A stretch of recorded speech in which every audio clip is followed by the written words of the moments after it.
Do you ever wonder? What kind of job makes a man come apart at the seams? Fracture not over weeks or years, but in one single black lunch night.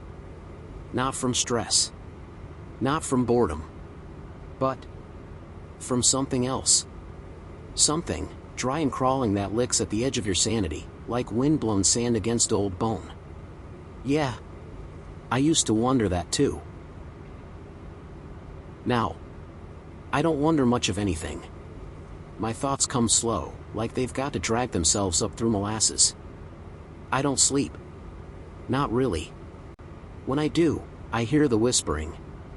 I see flickers in corners that should be empty. I don't trust my reflection anymore. I don't trust my own voice. Something came back with me from that place. Something I never invited. The job was simple. Or, so I thought. One night shift in the middle of nowhere. In a list of rules. Just 12 of them. Keep your head down. Stay awake. Follow the rules. But rules mean nothing when the air itself wants to gut you. When silence starts to hum. When shadows breathe. Let me take you back to the beginning. My name's Eric. I'm 28 years old, though now, I feel older. Worn down like desert stone, under centuries of wind. I've never been the stay-in-one-place kind of guy. I've chased hurricanes on oil rigs, run toward wildfires when everyone else ran away, and even launched myself off rooftops for a few thousand YouTube subscribers back in the day. I guess you could say danger was my drug. I didn't just flirt with risk. I waltzed with it. Arms wide, laughing in its face. So, when I saw the job post, a night watch gig at an isolated weather station, in the far reaches of West Texas, it felt like a gift. The pay was suspiciously good. The location?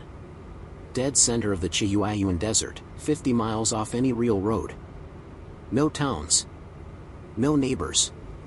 No signal. Just a pin on a map and a time to show up. I packed light.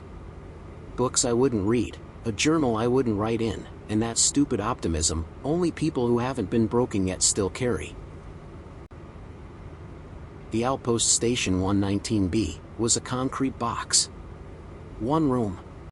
No markings, no signs of life. Just a dented steel door and a big black window, staring out at an endless stretch of sand. Inside, there was a desk, cluttered with equipment I couldn't name.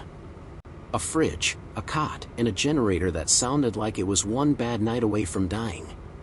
But what caught my attention wasn't any of that. It was the manual. A thin, grease-stained pamphlet on the desk, labeled in crooked red ink. Rules for night shift operator. Not instructions. Not training. Rules. There were 12. And they weren't the kind of rules you find in HR handbooks. They read like folklore passed down from some ancient desert cult. Do not open the door between 12:13 a.m. and 1:34 a.m., no matter who is knocking. If you hear tapping on the window, turn off all lights and lie face down until it stops. Log wind speed every 30 minutes. If wind speed hits 0, hide in a supply closet until it rises again. If the generator goes out, light the red emergency candle. Never use a flashlight. Do not acknowledge voices calling your name from outside. If the desert goes silent, no wind, no bugs, recite the phrase taped to the fridge. Check the sand just outside the door every hour. If footprints appear going in but not out, call base code, yellow echo. If the phone rings more than once per night, unplug it. Never look at the reflection in the window after 2:44 a.m. Don't fall asleep. Don't eat the food in the fridge after midnight. If Rule 1 is broken, burn the manual immediately and pray. I read them. Again and again. Each pass made my skin prickle. It was like reading a curse disguised as policy. But instead of walking away, I laughed. Really laughed, sharp, barked out loud, like a man who thinks he's above fear. Because I was still the guy who thought ghosts were fun stories and rules were made to be tested. It sounded strange in that room. Too loud, too human. It bounced off the concrete walls like it didn't belong there. Maybe it didn't. In my head, this was all just some elaborate hazing ritual. A creepy prank left behind by some disgruntled ex-employee with a flair for drama. I imagined a guy like me, bored, probably high, scribbling down those rules, just to mess with the next poor sucker assigned to station. The candle, the weird times, the chanting. Classic psychological tripwire stuff. Probably some government joke I wasn't in on. Still, the place didn't sit right with me. The air was too dry.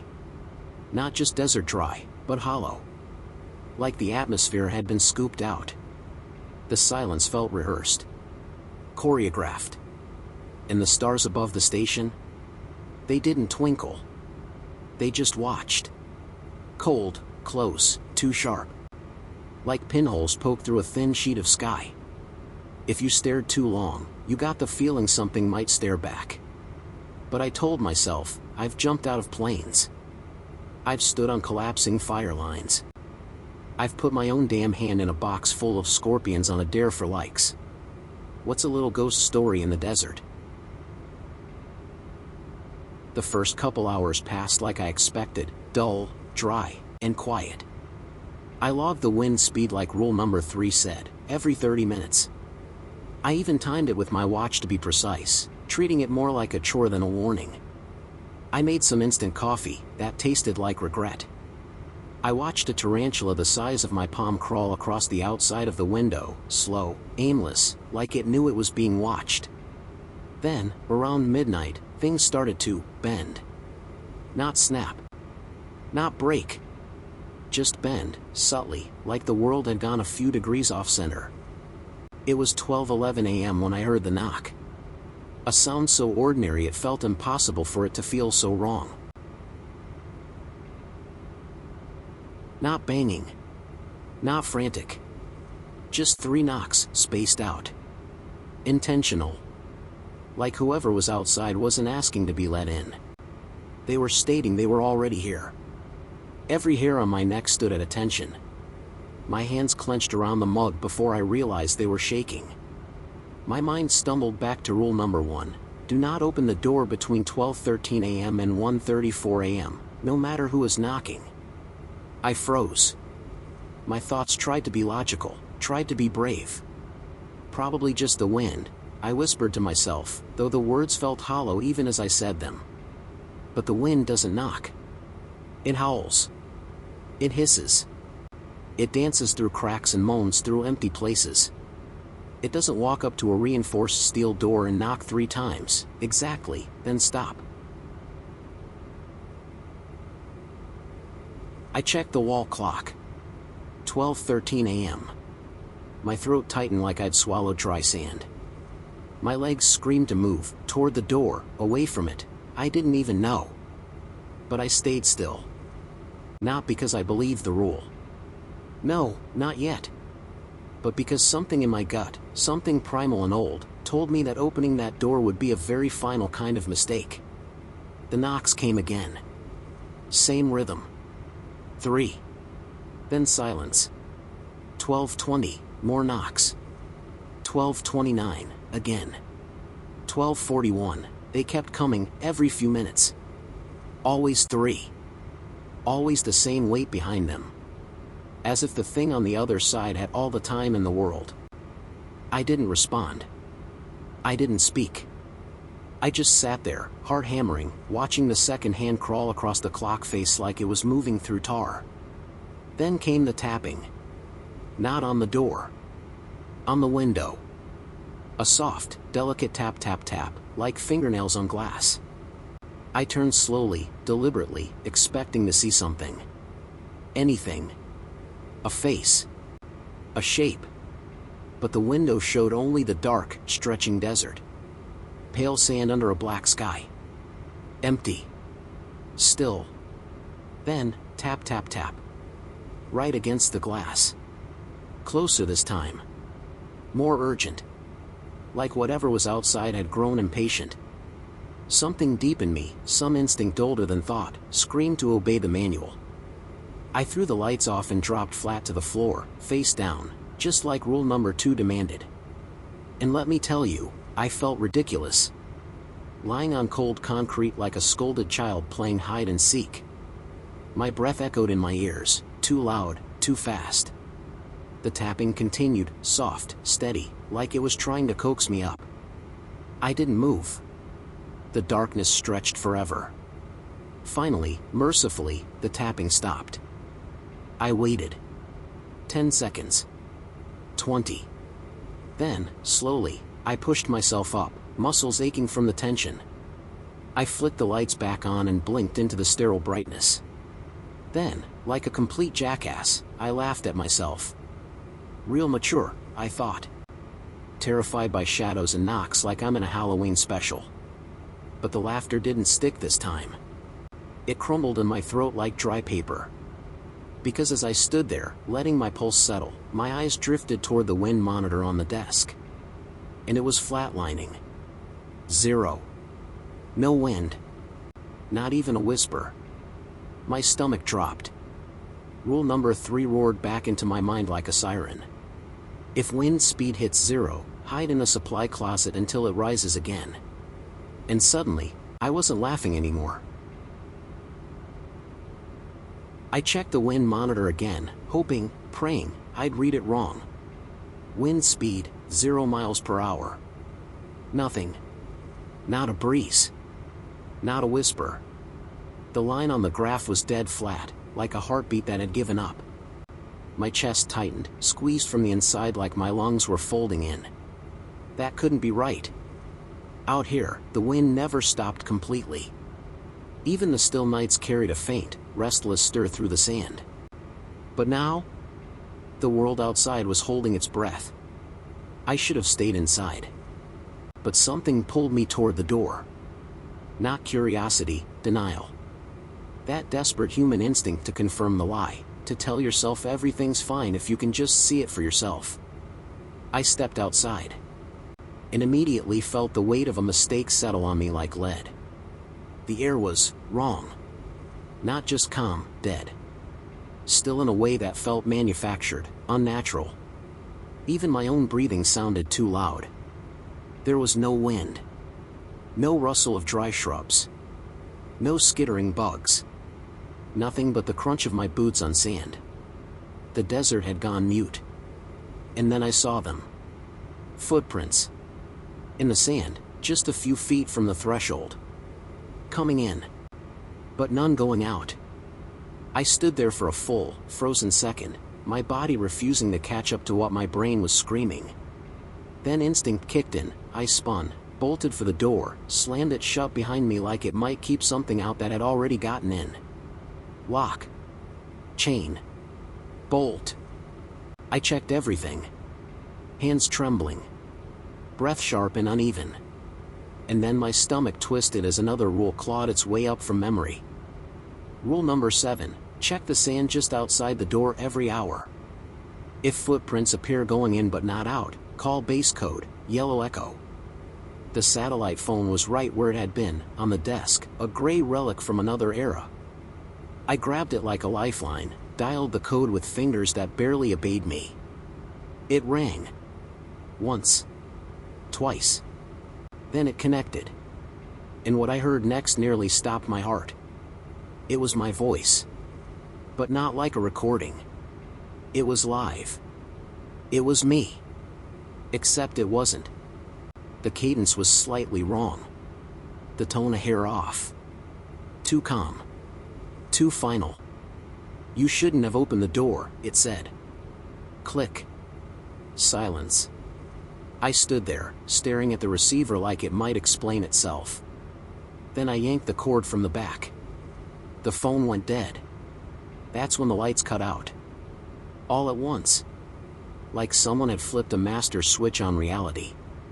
Total blackness swallowed the room. The kind of black that has depth. Like it could reach out and touch you back. I didn't breathe. Didn't move. Then my memory jolted into motion. Rule number 4, if the generator goes out, light the red emergency candle. Never use a flashlight. I scrambled to the shelf, nearly knocking over the chair in the dark. My fingers found the candle, a thick, stubby thing already set in a glass holder. I fumbled for the lighter, struck it, and lit the wick with a hand that couldn't stop shaking. A small, flickering flame sprang to life. And the room changed. The dim red light didn't just reveal the space, it warped it. Shadows twisted too far into the corners, stretching longer than they should. The air shimmered, barely perceptible, like heat off asphalt, but colder. The walls felt too close now, as if the room had been inching inward, shrinking around me when I wasn't looking. I turned slowly, and for just a breath, I thought I saw movement in the reflection of the window. Not a shape. Not a face. Just shifting. The kind of thing your brain registers an instant too late. That's when I heard it. A whisper. Soft. Barely audible. But unmistakable. Eric. My name. It wasn't shouted. It wasn't angry. It was gentle. Almost caring. Like the voice of someone who knew me. Loved me. Wanted me to trust it. But it didn't come from the door. And it didn't come from outside. It came from somewhere. From everywhere. Inside the room, behind the walls, in the space under the cot, in the reflection in the window, I wasn't supposed to look at. My skin crawled. My mouth went dry. My heart slammed against my ribs like it was trying to run for the door by itself. Rule number 5. Do not acknowledge voices calling your name from outside. But was it outside? I didn't know. And that's what terrified me most. I clenched my jaw, shut my eyes, and forced myself not to move. Not to speak. The voice came again. Eric, it whispered. Closer this time. Like it had crossed a threshold. Like it was already inside. I clutched the manual like a child clings to a teddy bear in the dark. Desperate for comfort that paper couldn't possibly give. My arms wrapped around it as if the ink inside could somehow shield me from whatever else was breathing in that room with me. Then, I heard it. The fridge, buzzing. Low and mechanical. A sound so ordinary it shouldn't have chilled my blood. But in that moment, it was like hearing a coffin creak open by itself. My eyes snapped open. The red candle flickered wildly, the flame stuttering as if suffocating in air that was too still, too heavy. Then came the silence. Not quiet, silence. The kind that doesn't just fill the room but consumes it. No wind, no bugs. No low hum from the machines that had kept me grounded in reality for the past few hours. Even the candle's flicker made no sound. Just an aching, crushing stillness. Rule number 6. My breath hitched. I bolted toward the fridge, legs trembling like they didn't belong to me. My fingers scrambled along the metal door until they found it, a small, weathered strip of paper taped just above the handle. The writing was faint, as though the ink had tried to escape the words it formed. O watcher of dusk, I stand still in your silence. Pass me by. My lips moved before I could think. O watcher of dusk. I began. My voice cracking like an old record. I stand still in your silence. Pass me by. It felt like trying to speak underwater. My tongue stumbled over the rhythm the first few times, the words sticking to my throat like glue. I repeated the phrase. Again. And again. Louder. And then, I heard it. The silence shattered. A sudden gust slammed against the walls of the outpost, making the concrete groan in protest. Wind howled through unseen cracks. Insects returned in a chorus of buzzing, scratching life. The room breathed again. And God help me. I nearly cried. But the relief lasted all of 3 seconds. Then the phone rang. That shouldn't have been possible. I had unplugged it. Pulled the cord straight out of the back. I stared at the empty socket, then at the receiver. It rang again. And again. 3 times total. Rule number 8 screamed through my skull: if the phone rings more than once per night, unplug it. I already had. I backed away, the manual still clutched in one hand, candle in the other. My eyes flicked to the wall clock. 2:51 a.m. And just like that, another rule surfaced. Rule number 9, never look at the reflection in the window after 2:44 a.m. I hadn't meant to. I swear I hadn't. But the moment I thought it, I looked. And that's when I saw it. Not in the window itself, but in the reflection. In the far corner of the room, behind me, a tall, human-shaped figure. Perfectly still. Head cocked slightly to one side like it was trying to understand me. My breath caught in my throat like a wire pulled tight. I turned. Nothing there. I whipped back to the window, and it was still there. Same spot. Same tilt of the head. Watching. Unmoving. I lit another red candle. Then another. My hands moved on instinct now, desperation drowning thought. The room bathed in flickering crimson light. Shadows danced madly along the walls. The figure remained. Still. Patient. Then, I blinked. And it was gone. Just gone. No sound. No movement. Like it had never been there. But I knew it had. My instincts screamed, get out. Get in the truck. Drive until the sky changes. But the manual, it said nothing about leaving. Not once. And suddenly that absence felt deliberate. Like the rules had never been written for leaving. Only for surviving until morning. And morning felt very, very far away. Then it hit me, rule number 11. Don't eat the food in the fridge after midnight. Simple. Strange. I'd read it like a joke the first time. But now, it loomed in my mind like a warning carved into the walls of a tomb.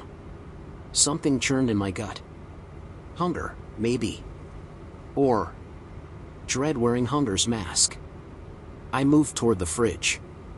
Every part of me screamed don't, but my hand gripped the handle anyway. It was cold. Damp with condensation. I opened it. And found nothing. Not empty shelves. Not expired leftovers. Nothing. Every item that had been there earlier, gone. Erased. As if they'd never existed. Except for one thing. A single, folded note resting where the milk used to be. I unfolded it slowly, heart pounding like a drumbeat in a funeral march. Don't look at the window again. That was it. No explanation. No name. Just that one line, like the fridge itself was whispering. My hand trembled as I slammed the door shut. Then, knock knock knock. Again. Same rhythm. Same weight. The sound drilled into me, stripped away whatever calm I had left. My whole body tensed, but this time, instinct didn't scream. This time, I didn't freeze. I glanced at the clock. 1:35 a.m. I blinked. Wait. That was past the time window. Rule number 1 ended at 1:34 a.m. Technically. I could open the door. And I did. Cautiously. Slowly. Holding my breath like it might make a difference. I opened the door. And saw nothing.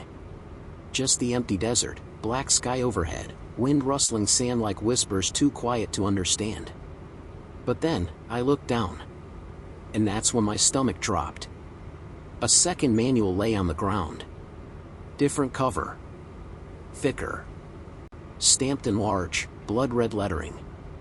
Rules for Eric, Night 2. Night 2? There wasn't supposed to be a Night 2. I wasn't coming back. No one was. That's when I realized the truth. This place, Station 119B, wasn't a weather station. It never had been. It was a test. A ritual. A trap. And I wasn't an employee. I was a subject. A sacrifice. A participant in something I didn't understand and could never escape. Maybe I hadn't broken rule number 1. Not technically. But I didn't care about technicalities anymore. I was done playing by their rules. I walked back inside, teeth clenched, and dropped the new manual into the candle flame. Just like rule number 12 said, if rule number 1 is broken, burn the manual immediately, and pray. The paper caught instantly. The flame devoured it. Pages curled and blackened, the fire dancing like it had a mind of its own. Like it was laughing. I backed away. That's when the room changed. Instantly. No warning. No flicker. Just gone. The cot, gone. The fridge, gone. The desk, the equipment, the satellite phone, all erased. The room had reset. Same size. Same shape. Same walls. But stripped bare. Just me. The window. And the candle.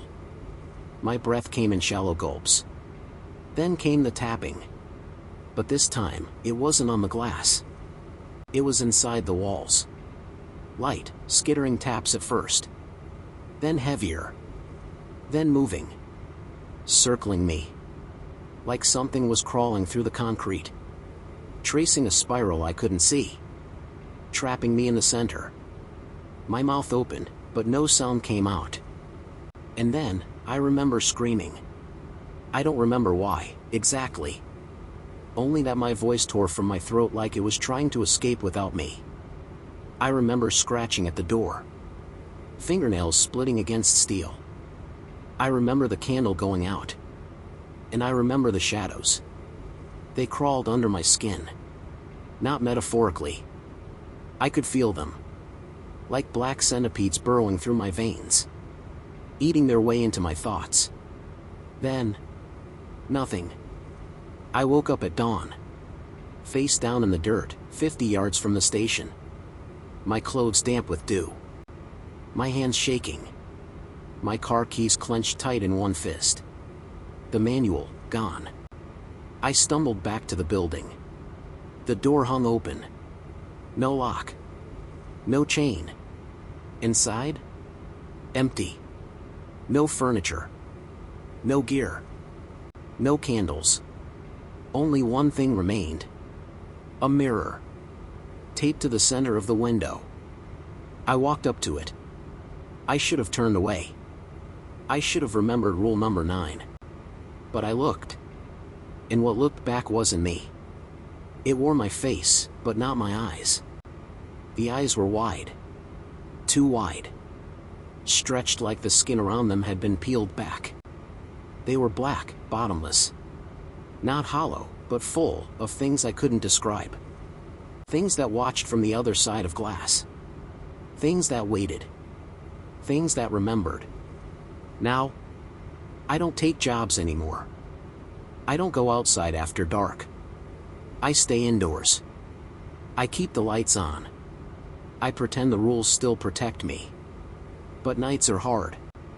Sometimes I hear knocking. Always 3 times.